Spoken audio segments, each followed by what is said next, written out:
एक समय की बात है। किसी गांव में एक पति पत्नी रहते थे।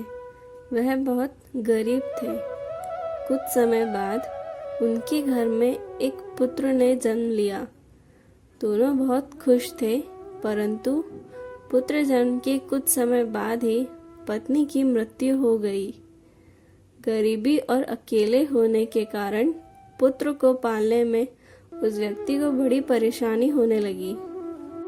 रिश्तेदारों ने उस व्यक्ति को दूसरी शादी करने की सलाह दी।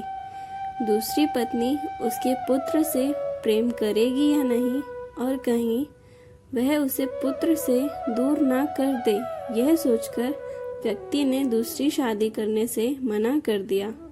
खूब मेहनत और प्यार से वह अपने पुत्र का लालन पालन करने लगा। समय बीतता गया। कई परेशानियां उठाकर पिता ने पुत्र को पढ़ाया लिखाया। धीरे धीरे पुत्र ने गांव में शिक्षा पूरी कर ली।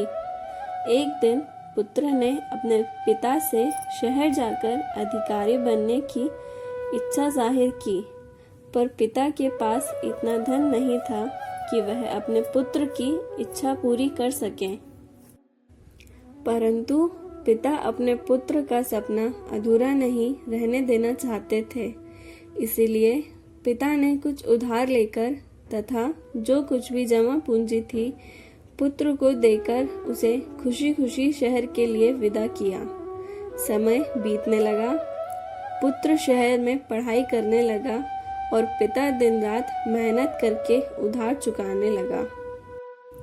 कुछ समय बाद किसी ने आकर पिता को बताया कि उनका बेटा शहर में एक बड़ा अधिकारी बन गया है। यह सुनकर पिता की खुशी का ठिकाना नहीं रहा और वह अपने पुत्र से मिलने शहर की ओर चल दिया। शहर पहुंचकर पूछते पूछते अपने पुत्र के घर पहुंचा, लेकिन गेट पर चौकीदार ने रोक लिया। पिता ने बताया कि मैं आपके साहब का पिता हूँ। तो पिता को चौकीदार कैसे रोकता। पिता अंदर पहुंचा तो देखा कि पुत्र अपने कुछ मित्रों के साथ बैठा है। फटे पुराने कपड़े पहने देहाती व्यक्ति को देखकर पुत्र के मित्रों ने पूछा, यह कौन है? पुत्र ने शर्मिंदा होते हुए कहा कि यह मेरे पिताजी के मित्र हैं। यह सुनकर पिता को बहुत दुख हुआ। खुद को संभालते हुए पिता ने कहा, इसने जो मेरा परिचय बताया है, मैं उसमें एक संशोधन करना चाहता हूँ। मैं इसके पिताजी का मित्र नहीं, बल्कि इसकी माताजी का मित्र हूँ। वह तो बड़ी भाग्यवती थी जो असमय दुनिया से मैंने मजदूरी कर और अपना पेट काट कर इसे इतना पढ़ाया लिखाया। आज फटे पुराने कपड़े देखकर मुझे अपना पिता कहने में इसे शर्मिंदगी महसूस हो रही है।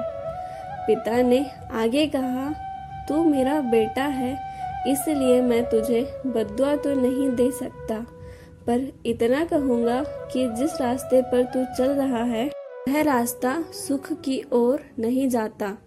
इतना कहकर पिता दुखी मन से लड़खड़ाता हुआ वहाँ से चला गया।